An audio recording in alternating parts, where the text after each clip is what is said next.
কেমন আছেন সবাই? ভালো আছেন তো? আমি মৌমিতা। #এনলেস সুইটের নতুন একটি ভিডিওতে সবাইকে অনেক স্বাগত জানাই। আলুর যা দিন দিন দাম বাড়ছে, আলুর গায়ে আর হাত দেওয়া যাচ্ছে না। হাত দিতে গেলেই হাতে ছ্যাঁকা লাগছে। তাই রান্না থেকে আজকে আলুকেই বাদ দিয়ে দিয়েছি। আজকে আলুকে ছাড়াই রান্নাটা করব।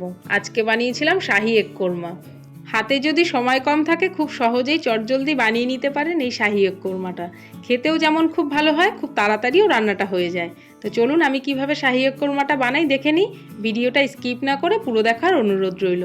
চ্যানেলে নতুন হলে চ্যানেলটা অবশ্যই সাবস্ক্রাইব করে বেল আইকনটা ক্লিক করে দেবেন। রান্নাটা সাদা তেলে করব। সাদা তেল দিয়ে দিয়েছিলাম কড়াইতে। এবার ডিম সিদ্ধ করে রাখা ডিমগুলো ভেজে নিয়েছি হালকা করে। এবার ওই তেলের মধ্যেই একটু গোটা গরম মশলা ফোড়ন দিয়ে দেবো। দারচিনি, এলাচ আর লবঙ্গ দিয়ে দিলাম।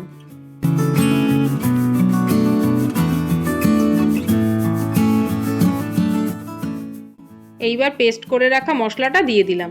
এখানে আছে আদা, রসুন, লঙ্কা, পেঁয়াজ, কাজু, চারমগজ, সব কিছু মশলা একসাথে পেস্ট করে নিয়েছি। মশলাটা ভালো করে কষিয়ে নেব।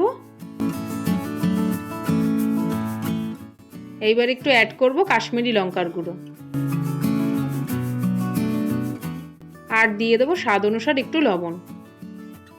এবার ভালো করে মশলাটাকে কষিয়ে নেব যতক্ষণ না মশলার গায়ের থেকে তেলটা ছেড়ে আসছে। হাতে যখন সময় কম থাকে তখন ভাবতে থাকি তাড়াতাড়ি কি রান্না করা যায়, খেতেও ভালো হবে, ওইদিকে তাড়াতাড়িও রান্নাটা হয়ে যাবে। তখন যদি এই শাহি এগ কোরমাটা বানিয়ে নেওয়া যায়, খেতেও যেমন ভালো হবে, তাড়াতাড়িও রান্নাটা হয়ে যাবে।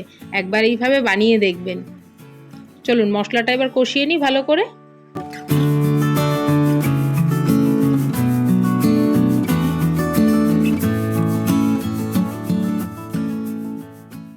মশলাটা কি সুন্দর কষে গেছে, মশলার গায়ের থেকেও তেলটা ছেড়ে গেছে। এইবার এর মধ্যে আগে থেকে ভিজিয়ে রাখা কটা কিশমিশ দিয়ে দেব। কিশমিশটা দিয়ে একটু ভালো করে মিশিয়ে নেব।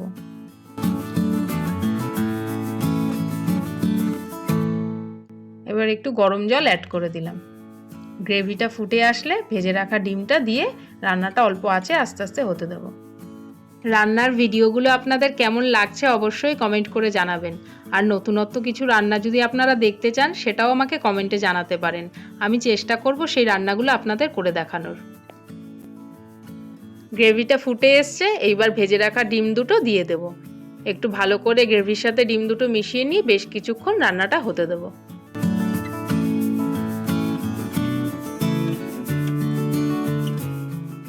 রান্নাটা হয়ে গেছে। কি সুন্দর কালারটা এসছে, আর তার সাথে গন্ধটাও খুব সুন্দর বেরিয়েছে। নামানোর আগে অল্প করে শাহি গরম মশলা দিয়ে দিলাম, আর দিয়ে দেবো অল্প করে একটু বাটার। ব্যাস, এইবার নামিয়ে নেব। কালারটাও যেমন সুন্দর এসছে, গ্রেভির টেক্সচারটাও খুব সুন্দর এসছে। তাড়াতাড়ির সময় এমন সুস্বাদু যদি একটি ডিমের কোরমা থাকে গরম ভাতে, আর কিছু লাগবে না। রান্নার ভিডিওটা কেমন লাগলো অবশ্যই কিন্তু কমেন্ট করে জানাবেন। ভালো লাগলে লাইক শেয়ার করে দেবেন। চ্যানেলে নতুন হলে চ্যানেলটি সাবস্ক্রাইব করে রাখবেন। ভালো থাকবেন, ধন্যবাদ।